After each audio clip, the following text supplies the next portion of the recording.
흉년이 들어도 걱정, 흉년이 들어도 걱정, 이게 농촌 현실이거든요. 그런데 우리가 왜 아직도 이러고 있을까라는 것 때문에 참 가슴이 답답했어요. 경작 하가자 같은 게 저는 필요하다고 봅니다. 예를 들면 전국적으로 1년 우리 국민이 먹고 살기 위해서 고추를 뭐 100평을 농가지어야 된다. 그러면 정부가 생산 농가들한테 신청을 받는 거예요. 그래서 100평까지는 정부가 보상을 해주는 거예요. 국가 차원에서 어떤 먹거리에 대한 계획을 세우지 않으면은 앞으로 또 계속 반복될 수밖에 없는 이런 상황. 우리 사회에서 농업을 어떻게 배치할 것인지, 우리나라가 농업을 어떻게 대우할 것인지에 대한 어떤 전 국민적 공감대를 형성해야 되는 거예요. 그리고 농민이 멋있어 보이지 않으면 뽀대가 안 나면 누가 농업을 하러 농사지으러 가겠어요. 불행한 농민은 그냥 방치하면서 청룡농부라고 하는 사람들한테 속여서 끌어들이는 게 아니냐, 이런 죄책감이 상상됩니다. 그래서 그 전제 조건이 기존 농민들의 최소한 삶을 보장을 하는 게 정책의 1번이다. 저는 농민 기본소득제가 도입되고 정부에서 이걸로 밀고 나가지 않으면 답은 없다. 다시 살릴 수 없다. 농업 문제 제발 강 건너 불기고 마시고 문재인 대통령님 첫톱 소방서가 되어주십시오. 농민들도 국민입니다. 네, 지난 시간에 이어서 오늘은요, 지역 농업을 말하다 2부입니다. 종자 전쟁과 농촌 인력에 대한 결이 다른 이야기 짚어보도록 하겠습니다. 그럼 종자 전쟁과 농촌 인력 문제에 대한 송성일 위원님의 결담은요? 종자 독립 만세라고 외치고 싶습니다.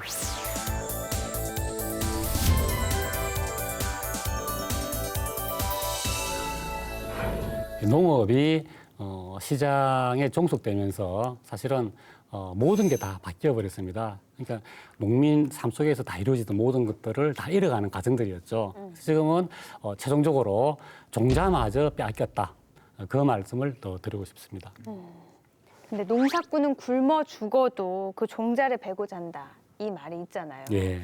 최근에는 종자가 금보다 더 비싸다고 하는데 종자가 왜 이렇게 중요해진 거예요?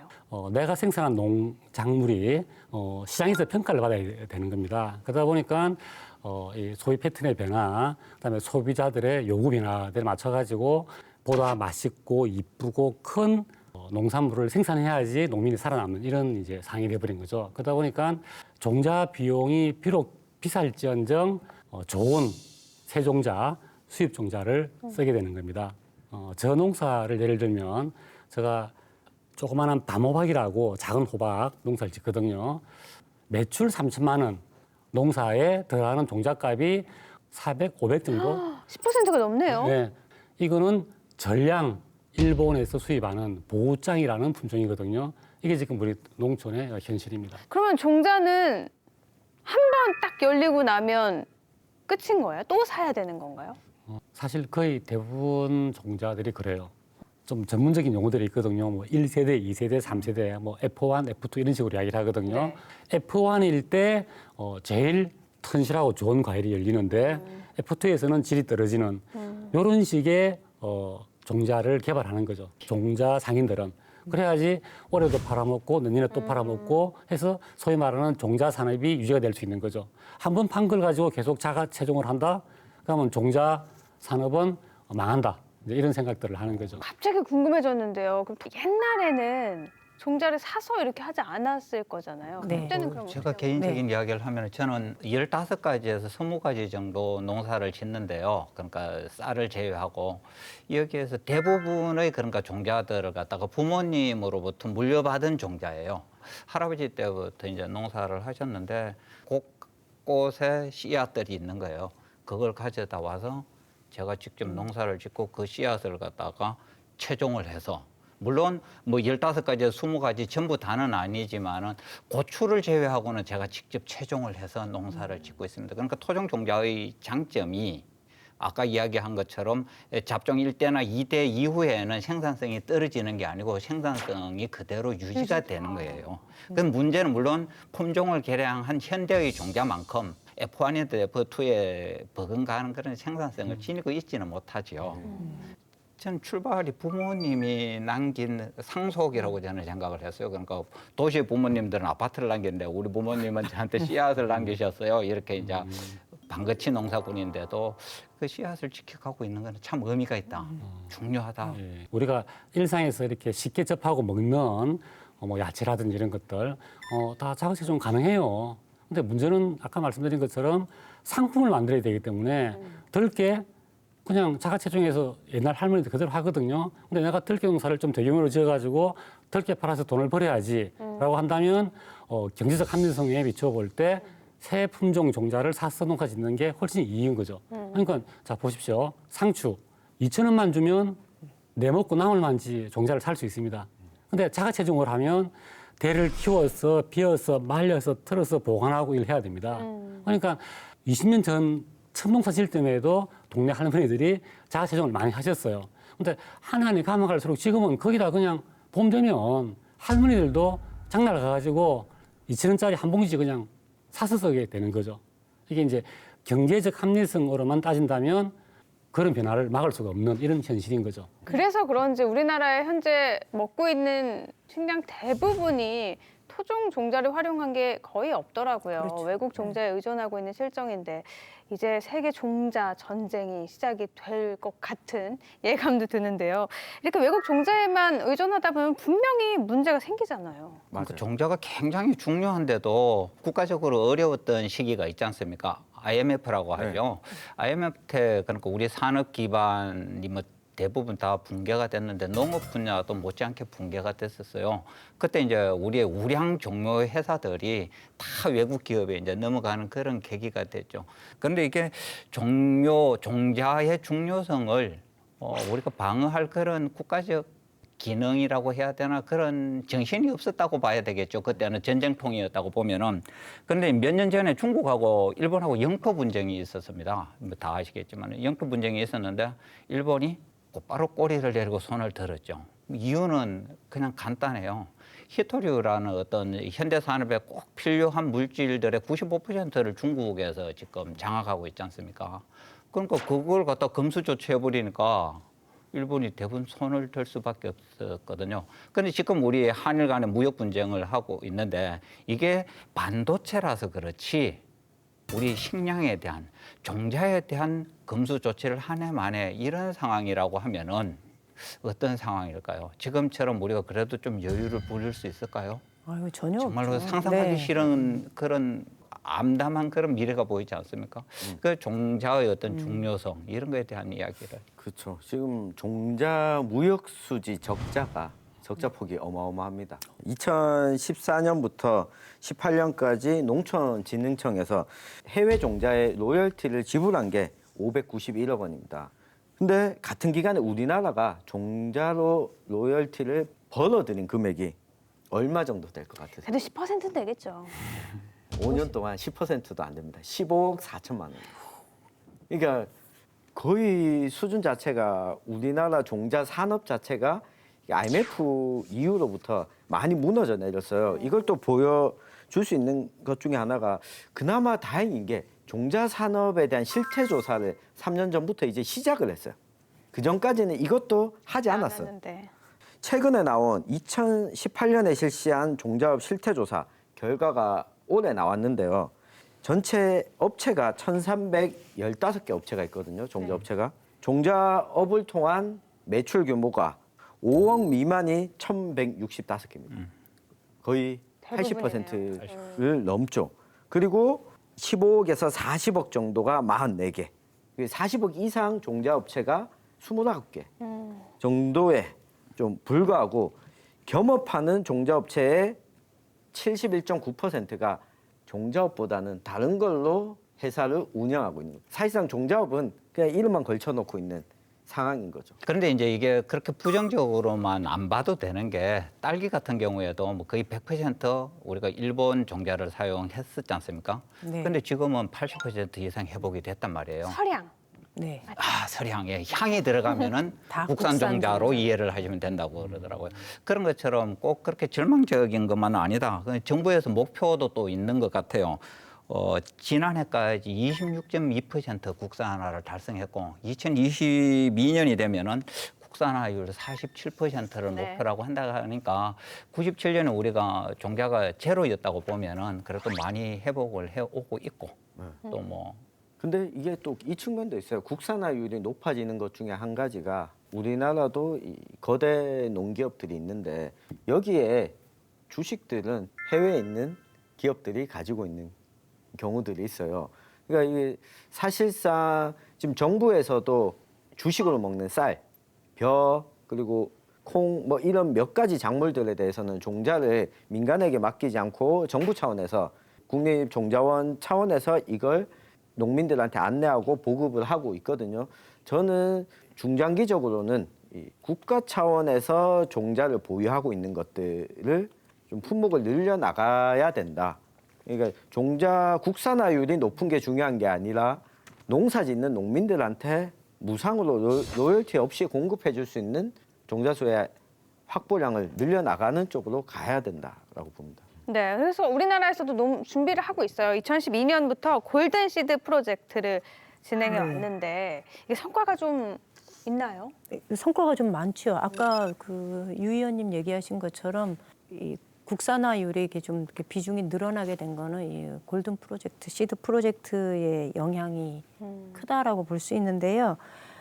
실제로 2012년부터 2021년까지 그 5천억 원 가량을 투입을 해서 종자 수출량도 늘리고 자급률도 높이고 국내 품종의 수급률을 뭐 말씀하신 대로 한 40~50%까지 확대하겠다. 이게 계획인데요. 지금 그러니까 이렇게 종자의 국산화율이 높아지니까 그동안에 우리가 로열티로 지불했던 그로 인해서 지출되었던 비용들이 많이 줄어들게 되었습니다. 그래서 옛날에 딸기는 거의 그 외국한테 로열티를 줬었는데 말씀하신 것처럼 80% 정도 우리 국산화 이루어졌고요. 그다음에 장미, 국화, 난, 뭐 참다래, 감귤, 버섯 이런 것 12개 장목은 국산화율이 2011년도에는 한 16% 정도였는데 지금은 한 26%까지 끌어올렸다 그래요. 그러니까 조금씩이긴 하지만 그래도 이 사업의 성과가 드러나고 있다 이렇게 볼 수 있습니다. 저는 한 가지 아쉬운 게 이게 그냥 먹고 과일 이름만 들어서는 이게 외국 종자인지 국산화인지 뭐 알 수가 없잖아요. 그걸 네. 조금 표기를 해줬으면 더 좋겠다. 맞아. 서량도 저 이번에 알았거든요. 이게 국산이구나. 네, 맞아요. 그러니까 종자에도 요 씨앗은 로열티를 지불하지 않습니다라고 하는 거는 국내산인 거죠. 아니, 저도 그 생각이 들어서 오늘 와서 물어봐야지. 그래서 일부러 사전에 안 찾아봤는데 사과를 보면 사과 박스 앞에도 분명히 이름이 적혀 있잖아요. 그게 네. 종자 이름 그대로 쓰잖아요. 네. 그렇죠. 그러니까 부산은 왠지 우리 거 같은데 아오리나 후지는 우리 종자가 아닌 것 같아요. 왠지 아니요, 일본 거. 부사도 일본이 아, 부사도 일본이에요? 부사, 아, 후지 네. 같은. 아, 같은. 네, 네. 제가 작년에 이제 우리 지역의 사과 생산 농가들하고 일본의 그 사과 농장을 방문한 적이 있었어요. 그러니까 기술이나 이런 면에 있어서 좀 많이 앞서가는 선도 농가들이 일본에 있다 보니까 그것을 배우러 간 적이 있는데 거기는 우리가 지금은 없어진 종목, 그러니까 묘목들을 아직도 가지고 있는 거예요. 그러니까 아주 오래된 묘목부터 신품종까지 묘목을 모두 다 가지고 있으면서 이것을 지속적으로 그 개발하고 유지해 나가는 과정을 제가 그 작은 마을에서 그걸 봤거든요. 그래서 그게 굉장히 놀라웠었어요.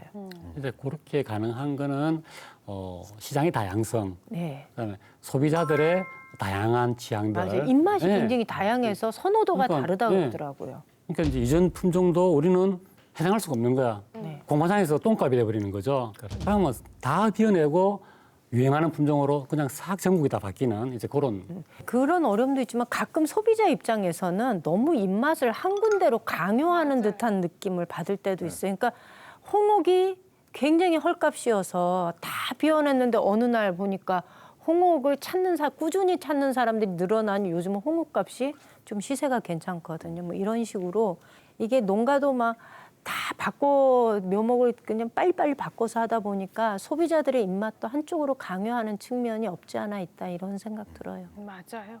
그럼 송 의원님의 결어 들어볼까요? 언제부턴가 우리 농부들은 종자 주권을 잃고 종자를 가진 자의 노예가 되었습니다. 그래서 다시 주체적인 농부로 거듭 태어나기 위해서는 우리가 종자 주권을 찾아와야 된다. 이렇게 말씀드리고 싶습니다. 네, 계속해서 종자 전쟁과 농촌 인력 문제에 대한 천 의원님의 결담입니다. 네. 쥐라기 공원.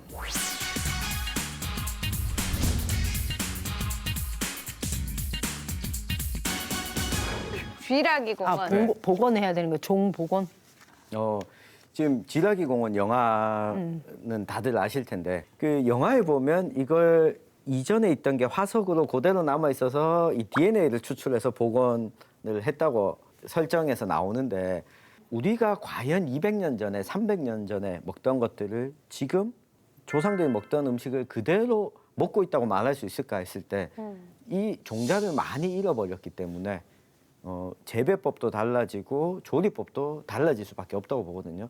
결국 이 종자 주권을 가지고 있게 된다는 게 지금 당장 많이 소비하지 않더라도 언제든 다시 꺼내서 복원할 수 있어야 된다.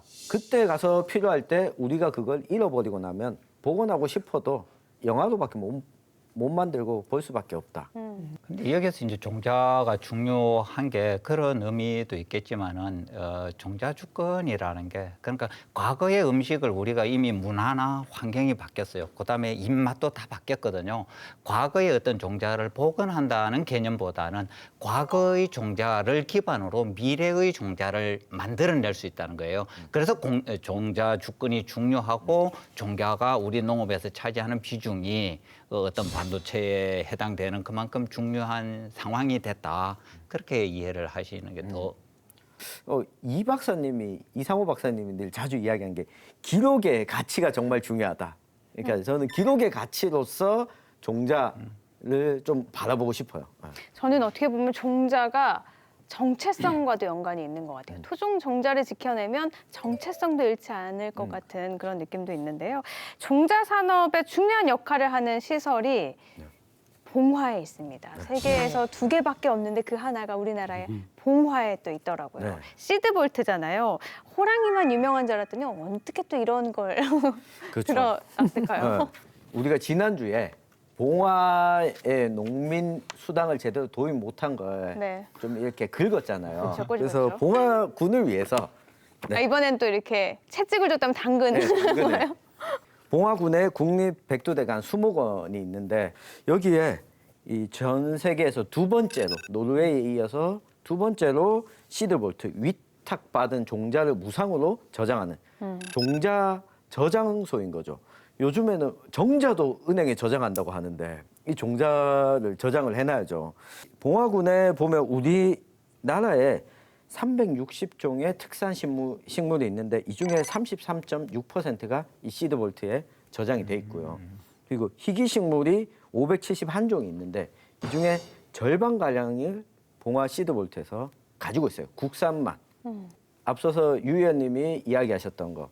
이후에 종자를 더 우량 종자로 개량하는 데 있어서도 우리가 종자를 가지고 있다는 거. 그리고 기록적인 의미까지도 먼저 좀 선도적으로 한다는 게 국내적으로도 의미가 있지만 이것도 있다고 봐요. 해외 종자도 여기에다 저장을 하거든요. 맞아요. 200만 종까지 저장할 수 있는 시설이 있다 보니까 우리보다 경제력이 좀 아직까지 안 돼서 이런 시설을 갖추기 어려운 대한민국이 이제는 다른 나라들을 지원할 수도 있고 인류사에 이바지하는 멋진 자부심을 가져도 되는 나라다라는 차원에서도 저는 이 국립백두대간 수목원에 있는 시드볼트 의미가 있다고 생각합니다. 근데 궁금한 게 있더라고요. 뭐냐면 외국의 종자도 거기 보관을 해요.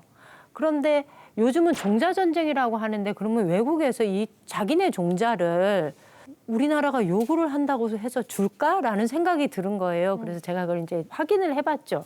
이 종자는 어떻게 가지고 옵니까 했더니 지금 선진국들은 종자에 대해서 굉장히 그 민감하게 반응을 하기 때문에 단 한 톨이라도 이것이 외국에 나가는 것을 원하지 않아요. 그러니까 문익점이 부뚜껑에 꼽아왔던 그 시절처럼 지금 나가는 거 원하지 않거든요. 그리고 국내 입장에서도 무분별하게 그렇게 들어오는 걸 원하지 않아요. 왜냐하면 몇 년 전에 농가가 일본에 견학을 갔다가 정말 마음에 드는 묘목이 있어서 그거를 이렇게 순을 잘라 갖고 와서 말아서 옷에 그걸 숨겨갖고 왔다가 그걸 통해서 노드바이러스인가 하는 병이 국내에 확 퍼진 적이 있었어요. 그래서 이건 굉장히 중요한 문제이기 때문에 국가도 이 문제에 대해서는 되게 예민하게 관리를 원래 하는데 반입이 안 되는 거죠. 반입 안 되죠. 그런데 이게 어떻게 가능한지를 물어봤더니 우리나라가 경제력이 좀 커지면서 해외 원조 개발을 하잖아요.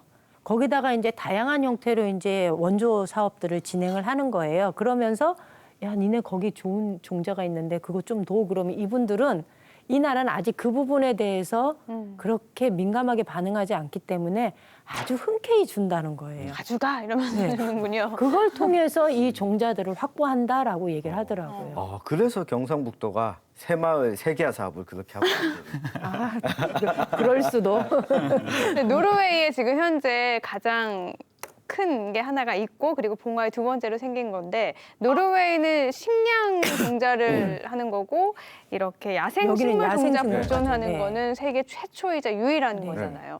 이런 걸 봤을 때 정말 자부심을 가져도 되고 뿌듯한 마음 가질 수 있을 것 같은데요. 앞으로 이 종자 전쟁에서 이 봉화의 시드볼트가 어떤 역할을 좀 하게 될까요? 종자 전쟁도 의미가 있지만은 그러니까 기후 변화라든지 그러니까 어떤 재난에 대비하는 역할로서는 굉장히 중요한 장소다 이게 가까운 봉화에 있다는 게 저는 굉장히 기분이 좋았어요. 맞아요. 야, 우리 경제 규모가 세계 13위라고 하는데 이게 정말 인간적으로 좀 뿌듯하게 이렇게 생각해 볼 부분을 제가 개인적으로 잘 못 찾았습니다. 그런데 이제 다른 선진 국가에서도 잘 안 하는 이런 사업들을 대한민국 그것도 봉화에서. 인도 개설로 욕을 먹는 산림청에서 주도를 했다는 이야기를 듣고 정말로 지난번 비판에 상대적으로 이번엔 박수를 좀 쳐드리고 싶었어요. 그럼 치세요. 근데 또 걱정이 돼요. 또 뭐? 그 시드볼트가 있는데 거기에서 영풍재련소가 또 이 대기오염, 토양오염, 이 시드볼트는 지하 지하에 46m 그다음에 지하에. 핵전쟁이 일어나도 안전한 곳이 지진이 아닙니까? 뭐 7이나 그래서 지금 실험 한번 해보는 거예요. 재련소 옆에 이걸 만들어도 종자가 잘 있는가. 그런데 이렇게 진지하게 농담을 하시면 안 돼요.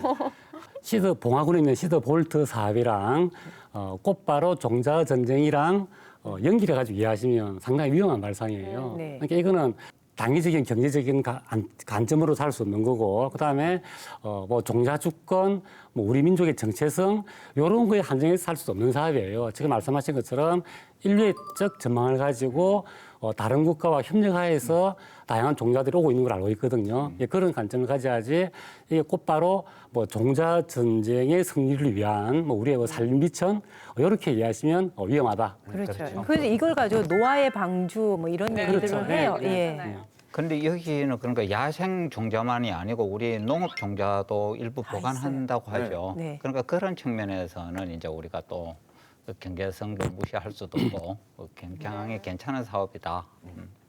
2022년까지 국산 종자를 47%까지 늘리겠다라고 저희가 아까도 얘기를 했었잖아요. 근데 국산 종자가 그렇다면 인기가 좀 많아야 될 거잖아요.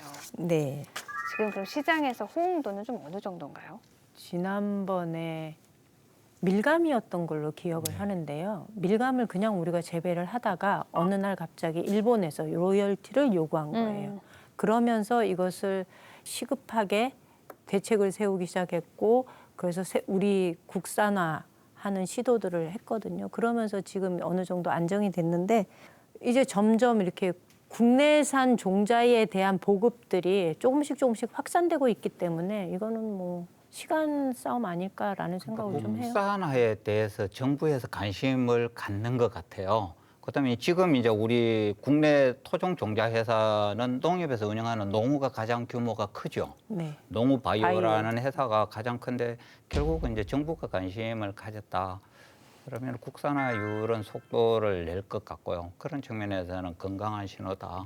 그 농촌 현장에서 농민들은 저도 마찬가지지만은 어떤 종자를 구입할 때 이게 국산인지 뭐 일본산인지 이런 걸 고려해서 구입해 본 적이 없어요. 네.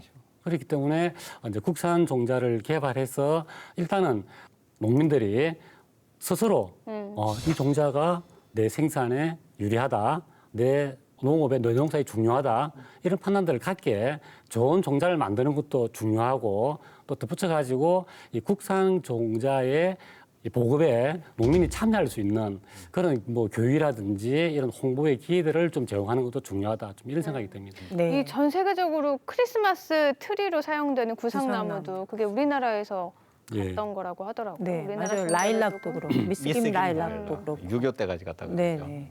참 이런 걸 봤을 때 그걸 우리나라가 좀 개발했으면 얼마나 좋았을까 생각이 드네요. 오늘 주제에 대한 천 의원님의 결론은요? 네.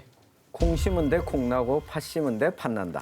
네. 우량종자 키우는 만큼 그만큼 성과는 시간이 지나면 수확할 때 날 수밖에 없다. 그러니까 시간이 걸리더라도 미리미리 천천히 준비를 하자.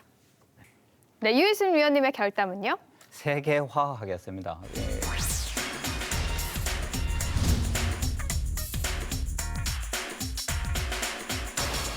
우리 대한민국만 그것도 휴전선으로 가로막힌 여기 섬나라에서만 살 수 없는 그런 세상이 된 것 같아요. 그래서 하여튼 농업 부분에서도 종자 부분에서도 세계화는 거스를 수 없는 어떤 대세다. 그래서 세계화로 해봤습니다.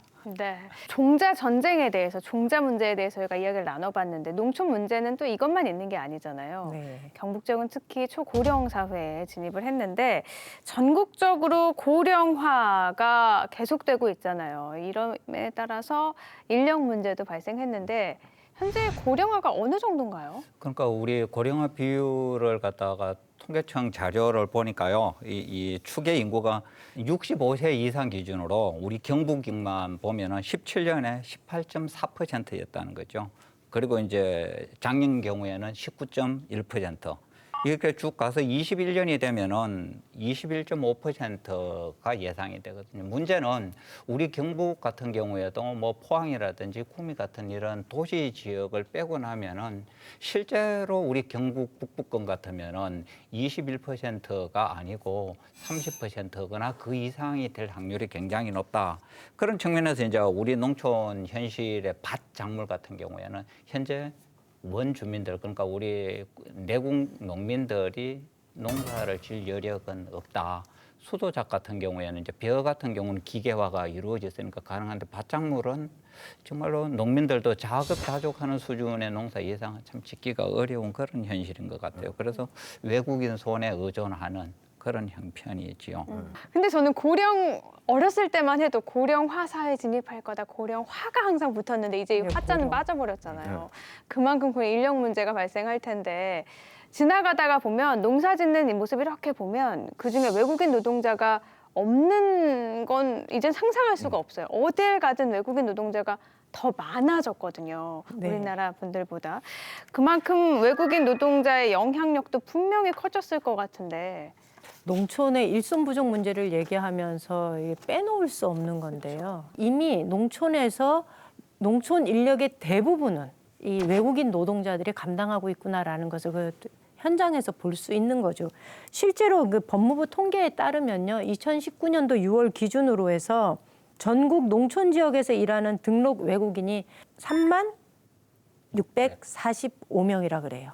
근데 요거 갖고 되냐? 아니에요. 그 부족하거든요. 그래서 농촌경제연구원이 발표한 보고서에 따르면 한 2만 6천 명가량이 추가로 더 필요하다라고 얘기를 해요. 그러니까 지금 있는 숫자만큼 더 들어와야 되는 거죠.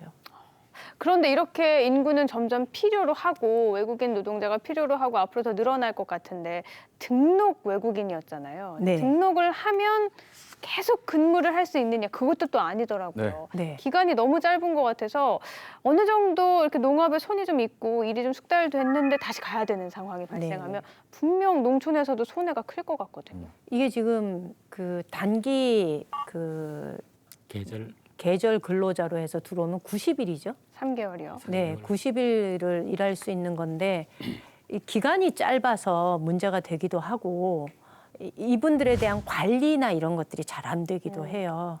그래서 얼마 전에 이제 강원도 양양에서는 필리핀에 있는 작은 소도시하고 양양군하고 MOU를 체결해서 이쪽에 있는 계절 근로자들을 그쪽에서 모집을 해주고 교육도 시켜주고 해서 양양군에 파견을 하고 3개월 동안은 양양군에서 이분들이 머무를 수 있는 공간을 마련해주고 농가에 이렇게 배당을 해주고 이런 시스템을 지금 양양군은 하고 있는데 요게 지금 의성군도 이런 시도를 하고 있거든요. 그래서 아마 이런 방식이 좀 많이 퍼질 것 같다는 생각이 들어요. 실제로 외국인 분들이 그렇게 3개월 정도 와서 하면 자국에 있을 때보다 수입이 좋고 또 잠깐 일하고 가는 거니까 호응이 굉장히 높다고 하더라고요. 네네. 그러니까 문제는 이제 3개월이라는 기간이 짧다는 건 물론 짧을 수도 있겠지만은 이 약간 어떤 사용자의 욕심이 좀 개입된 부분도 있는 것 같고요. 이분들의 노동 환경이라는 게 굉장히 단순 노동이에요.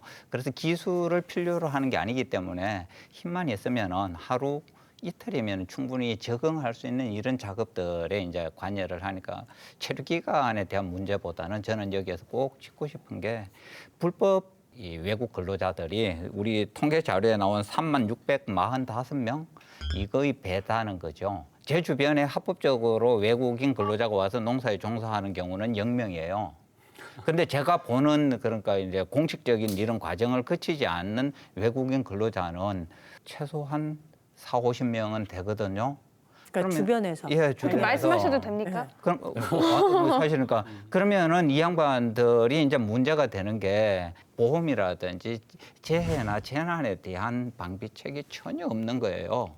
그러니까 이런 것들에 대한 어떤 해결책을 찾기 위해서는 국가가 좀 더 이미 먼저 말씀드린 것처럼 밭농사는 우리가 그러니까 농민 자가 소비 이상의 농사는 못 지어요. 사람이 없기 때문에.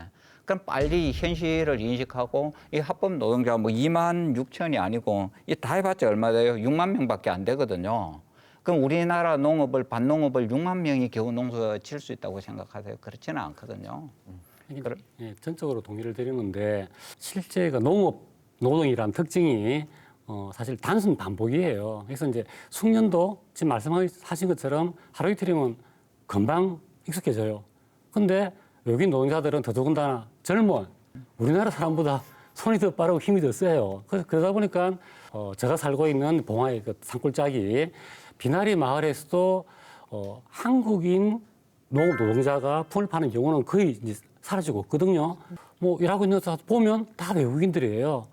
그러니까 실제적으로 외국인들은 돈을 벌기 위해서 들어왔고 우리 지금 한국의 농촌 현실은 이분들이 안 계시면 농업을 접어야 되는 이런 상황이에요. 그러니까 양쪽 다 필요가 있는 거죠. 근데 그럼에도 불구하고 왜 많은 수의 노동자들을 불법 노동자의 털로 가둬놓는지 이런 부분은 참 안타까운 부분들이 있어요. 사실은 우리의 필요에 의해서 그분들을 받아들였기 때문에 합법의 영역으로 끌어들여가지고 뭐 관리나 보호, 처우 개선 이런 것들을 하는 것이 우리 농업을 위해서도 맞다.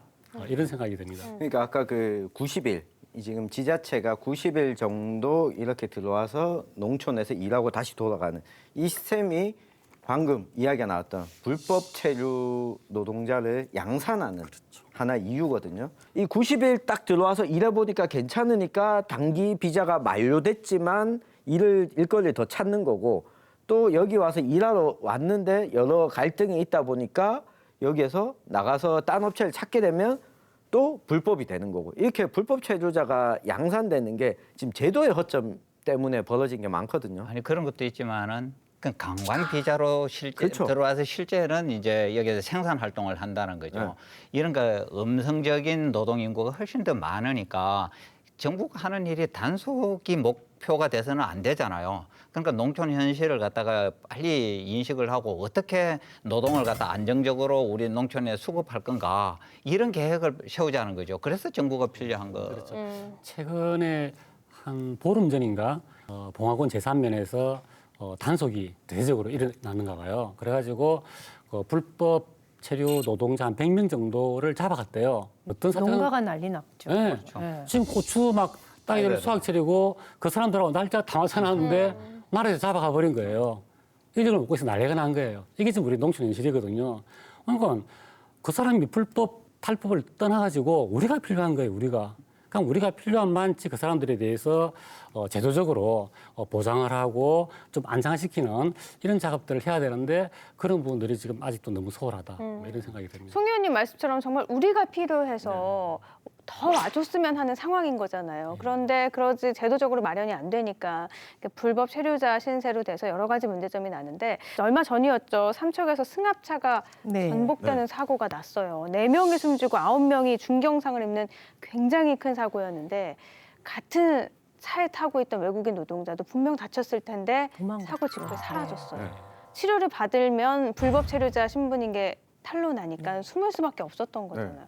너무 안타까운 문제인 것 같아요. 네. 우리나라를 그러니까 위해서. 이게 사실은 이런 문제가 여러 차례 지적이 되었고 이걸 법을 개정해야 된다는 얘기 계속 있었거든요. 이민법 개정해야 된다 이런 얘기 있었는데 이게 계속 국회에서 계류 중인 상태라고 해요. 그러니까 농촌을 기반으로 하고 있는 의원들의 상당수는 이 문제의 심각함을 알고 있는데 그래서 그것과 관련돼서 법안 발의를 하고 했지만 아직은 뭐 전혀 통과의 그러니까 기미가 문제는- 없는 것 같아요.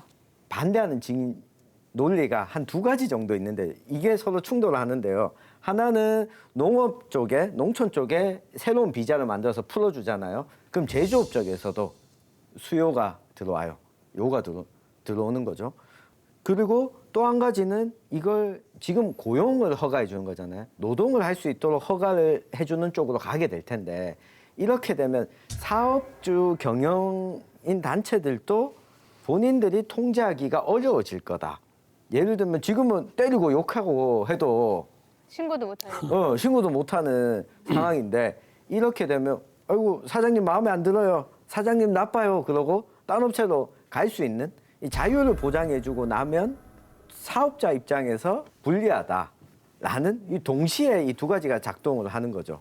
그러니까 그게 겁이 나서 어떤 외국인 근로자의 어떤 인권이라든지 보호라든지 안정된 그러니까 취업을 갖다가 제한하는 걸 갖다가 우리는 동의를 할 수가 없지 않습니까? 문제는 그런 것 같아요. 그러니까 이 친구들이 와서 노동에 종사를 할 때 기본적으로 우리는 선진국이니까 거기에 맞는 복지라든지 이런 처우를 개선을 해야 된다고 보고요. 그다음에 이제 문제 하나는 이분들이 우리 현장에서 받는 그런 어떤 열악한 환경은 이루 말할 수가 없어요. 한여름 같으면 37, 8도까지도 올라가죠. 그럼 컨테이너 박스에 해가 짙다고 생각해 보세요. 그건 몇 도 같아요? 37, 8도가 이상 되거든요. 그런 환경에. 그다음 교통사고가 났는데 불법 체류자니까 치료보다는 도망을 가야 되는 이런 비인간적인 현실을 이런저런 정치적 이유라든지 뭐 아니면은 산업계 그러니까 농업하고 어떤 일반 제조업하고의 어떤 형평성 때문에 문제를 한다는 건 굉장히 그거는 개딸이 이야기다. 이 가령 농업 비자로 온 사람들은 우리 집에서 농사 일이 싫어서 임 의원님 집에 농사는 짓게 해주면 된다는 거죠. 그러니까 산업 간의 경계는 명확하게 구분을 하면은 제조업들도 그렇게 반발을 할 이유가 없다는 거예요. 농업 비자로 들어온 사람은 농업에 종사하게 되고 제조업에 들어온 사람은 공장에서 일하게 하라는 거죠. 단순하게 예를 들자면 그런 거예요. 그러니까 섬세하게 따져보면 되죠. 지금 쭉 이야기를 들으면서 저는 그 돈베보이라는 노래 아시죠? 네. 그 생각이 났어요. 그러니까 멕시코에서 미국으로 불법 이주한 노동자가 쫓기면서 살아가는 그 안을 담은 노래지 않습니까? 차 사고로 부상을 당했음에도 불구하고 다친 다리를 이끌고 도망가는 외국인 노동자가 있는 우리 사회가 진정으로 선진국인지 이런 이제 참 많은 회의들이 듭니다. 그래서 진짜 우리 사회가 선진국이라고 자부하는 만치 외국인 노동자들이 그런 열악한 삶에 처할 수밖에 없는 그런 제도들이 있다면 빨리 좀 개선을 해야 된다라는 생각이 듭니다. 그리고 맞습니다. 과거 우리나라에서도 많이 외국인 불법 그렇죠. 체류자 우리가 했던 신분인 일이에요. 경우도 네. 많았잖아요. 네. 그걸 잊지 말아야 될 것 같은데요. 네, 유희순 위원님의 결어 듣고 이야기 계속 나눠보죠. 우리 농촌의 인력 현실을 정말로 받아들이고 제도적 보완을 통해서 외국인 근로자들이 인간적인 최소한의 삶을 유지하고 또 우리 농촌은 노동 인력을 안정적으로 수급받을 수 있는 현실을 국가가 인정하고 빨리 이런 부분은 세계화해야 된다. 저는 그렇게 생각합니다. 그래서 세계화 빨리 하자. 시급하다. 외국인 근로자가 죽어나가고 있으니까. 세계화 빨리 합시다. 종자도 세계화, 외국인 근로자도 세계화. 임미애 의원님의 결담은요? 저는 만국의 노동자여 단결하라 이렇게 하겠습니다.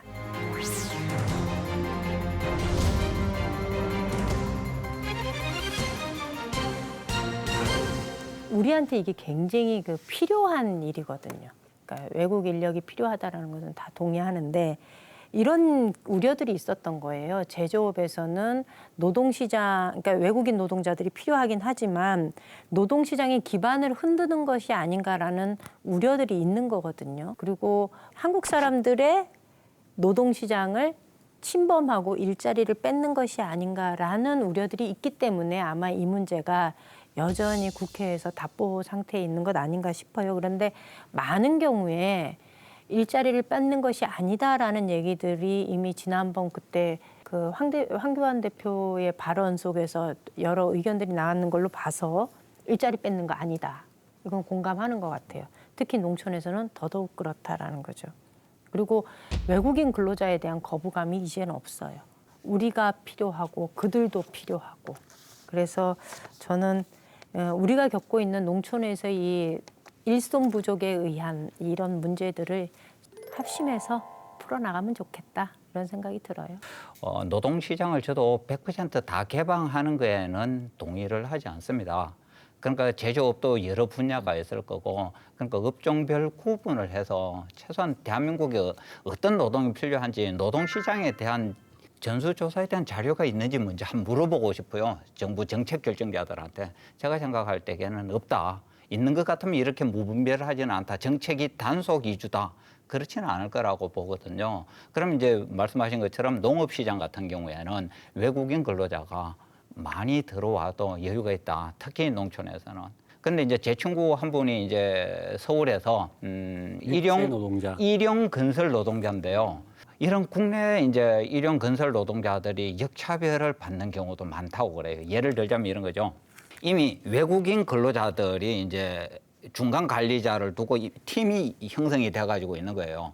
그럼 내가 건축주 같으면은 이분한테 부탁을 하면은 10명, 20명이 내일 배당이 되는 거예요. 그런데 한국 사람 중간 관리자한테 부탁을 하면 2명, 3명밖에 안 되니까 2명, 3명 가지고 있는 한국인 근로자들은 배제가 되고 이런 역차별을 받는 경우도 현실적으로 노동 현장에서 일어나는 게 사실인가 봐요. 그런 걸 살펴보는 것 같으면은 업종별로 좀 국가가 전수조사를 해서 어떻게 시장을 개방하고 범위는 어느까지 뭐 수요를 몇 %까지 맞춰줄 것인가 이런 큰 틀에서 정말 노동시장 고민을 해야 되지 않을까요? 근데 그걸 역차별이라고 이야기하면 안 되고요. 사실상 임금 수준 때문에 그렇거든요. 그러니까 농촌의 경우에는 어차피 높 쓰는 거랑 한국인 노동자는 높 쓰는 거랑 외국인 노동자들은 높을 써야 되고 인력이 필요한 거예요. 근데 임금 단가를 후려치는 거예요. 우리보다 적게 줘도 일을 하니까. 그래서 지금 정부가 빨리 해야 되는 게 ILO 국제노동기구 협약을 비준하는 거예요. 이걸 비준하게 되면 강제노동 금지시키고 외국인 노동자들에 대한 차별이나 그리고 강제로 노동을 시키는 것들을 못하게 돼 있어요. 국제법상으로 우리가 비준하게 되면 외국인 노동자들과 건설 현장에서 임금 격차를 그런 식으로 줄 수가 없어요. 그러니까 우리가 좀 더 한 단계 선진국으로 나아간다고 하고 그걸 받아들이고 노동시장을 열어놓으면 방금 우려하셨던 그런 내용들은 저는 일어나지 않습니다. 정부가 그 ILO 국제협약을 비준하겠다라는 것도 문재인 대통령 공약사항 중에 있었어요. 근데 2년이 넘었지만 손도 안 대고 있어요. 입도 떼지 않고 있어요. 최저임금법 개정에 따른 현물 제외 규정 때문에 외국인 노동자 인건비 부담이 농가에 늘 수 있다. 이런 우려의 목소리도 있는데 이거에 대해서는 어떻게 생각하세요? 이거는 일종의 그러니까 가짜 뉴스고요. 왜냐하면 지금 현재도 고용노동부 지침에 따라서 외국인 노동자들의 밥값이나 숙식비에 대해서 20%까지 공제할 수 있는 지침이 있거든요. 근데 올해 최저임금법 산입 범위와 관련해서 논의를 하던 와중에 자유한국당 한교안 대표가 직접 최저임금 산입 범위 안에 이것도 포함시켜야 된다. 이걸로 법안을 개정하자고 했는데 그렇게 되지 않은 거죠. 농촌에서 일하는 외국인 농업 노동자들의 경우에 거주하는 숙박의 경우에는 농촌 밖을 벗어날 수 없어요.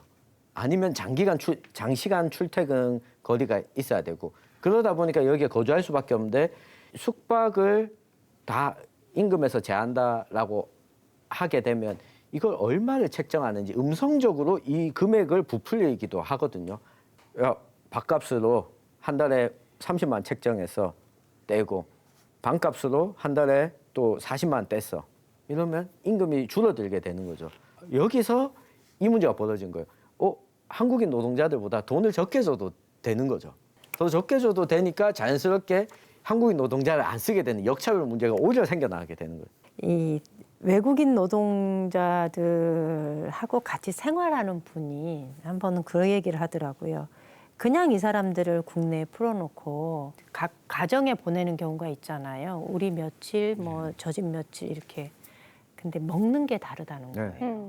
그리고 특히 이제 뭐 할랄 음식을 먹어야 되는 그 문화권에서 온 사람들의 경우는 우리나라 사람들은 잘 챙겨준다고 챙겨줬는데 나의 호의가 그 사람들한테는 이게 전달이 안 되는 그 문화라는 게 있는 거잖아요. 그래서 그 나라의 문화를 잘 알고 있는 누군가가 먹는 거, 자는 거 이런 문제에 있어서 좀 이렇게 제공해 주는 거, 서비스를 제공해 주는 것이 꼭 필요하다라는 얘기를 하더라고요. 그래야 이 사람들도 일을 할 때 잘 먹어야 일을 잘하는 거잖아요. 근데 잘 먹는다는 게 우리식 기준으로 잘 먹는 게 아니라 그들식 기준으로 잘 먹는 거. 그러니까 이런 배려가 있어야 된다라는 얘기를 하는데 얘기를 들으니까는 이게 농업에서 일어나고 있는 이 갈등, 이 농업에서 이주농자들이랑 벌어지는 갈등을 보면 그동안 아무 문제 없었는데 나중에 가서 이게 터지는 거예요. 폭발할 수 있어요. 이게 폭발할 수가 있는 거예요. 나는 그 밥값이나 숙식비로 대신에 내가 밥 해올 테니까 이 월급으로 다 달라고 했는데 자 간식 먹으라고 내가 줬는데 안 먹었다. 근데 공제했어. 이런 문제가 불거지는 거거든요. 그래서 지역별로 있는 기초단체마다 있는 그 다문화 지원센터가 이주 여성들의 초점을 좀 맞췄다면 함께 살아가는 한국인들에 대한 이 교육이나 프로그램이 좀 필요하지 않을까 싶어요. 최근에 그 계절 근로자 얘기하셨지만 계절 근로자를 들여오는 지자체에서는 문화 교육을 많이 하더라고요. 네. 외국인 노동자를 대상으로. 근데 노동자 대상뿐만이 아니라 이렇게 고용하는 입장에서도 그들의 문화를 이해할 수 있는 교육이 좀 필요할 것 같습니다. 마무리로 임미애 의원님의 결어 들어볼까요? 현실은 21세기. 그런데 제도는 20세기. 하루빨리 이게 발걸음이 맞춰졌으면 좋겠습니다. 제도와 현실이 맞춰지면 사생결단도 내용이 참 폐지? 줄어들 폐지는 안 합니다. 좋은 이야기를 또 나눠보도록 하면 되니까요. 2주에 걸쳐서 지역 농업에 대해서 이야기를 쭉 나눠봤잖아요. 답답한 면도 많고 그래도 개선점이 좀 보여서 다행이다 싶은 점도 있었는데 어떠셨어요? 어쨌든 이 농업 문제를 다루는 게 일상적이 되면 좋겠다. 농업이 우리가 뭐 행정이나 이런 문제와 더불어서 국민들한테 시민들한테 중요한 의제구나라는 걸 계속 다뤄야지 농업이 좋은 일이고 우리한테 필요한 일이구나 하는 걸 심어줄 수 있겠다. 그 생각을 하고 그 다짐을 해보게 되는 것 같습니다. 사실 이렇게 분야별 정책적 대안이 나오는 것도 필요한데 그 대안들이 나오기에는 기다릴 시간이 없다. 지금 농촌 정실이 너무 전락한 거예요. 그래서 나는 농촌, 식량 다 중요하지만은 우선 농민을 어떻게 살리고 보존할 것인지 요거에 대한 정책이 먼저 나와야 된다. 가장 시급한 문제다. 그래가지고 세세한 정책적 조정도 중요하지만은 가장 우선적으로 농민 기본소득 이 정도에서 반드시 좀 실현하기를 간곡히 바랍니다. 저도 그렇습니까? 우리가 사생결단에서 1부, 2부에 걸쳐서 산적한 우리 농업 문제를 갖다가 이야기하지 않았습니까? 그 처음과 마지막이 소멸위기의 우리 농촌 공동체를 지키고 복원하는 것이라고 생각을 합니다.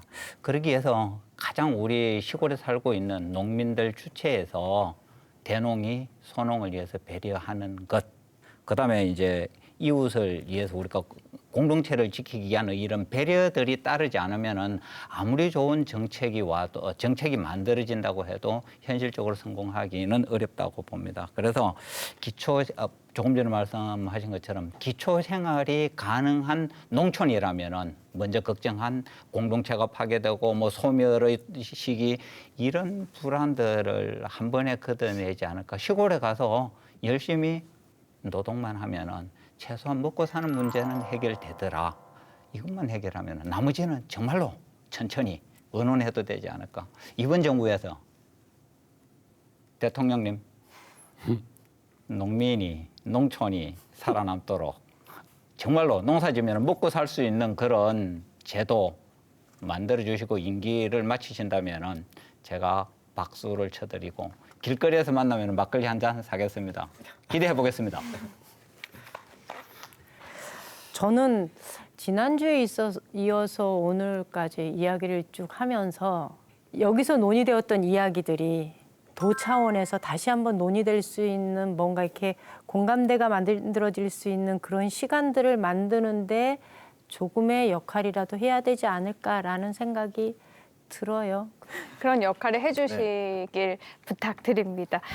4차 산업시대에도 식량을 대체할 기술은 없습니다. 농업은 식량 정쟁에서 우리를 지켜낼 근본 산업인데요. 농업에 대해서 끊임없는 관심과 노력이 필요한 이유겠죠.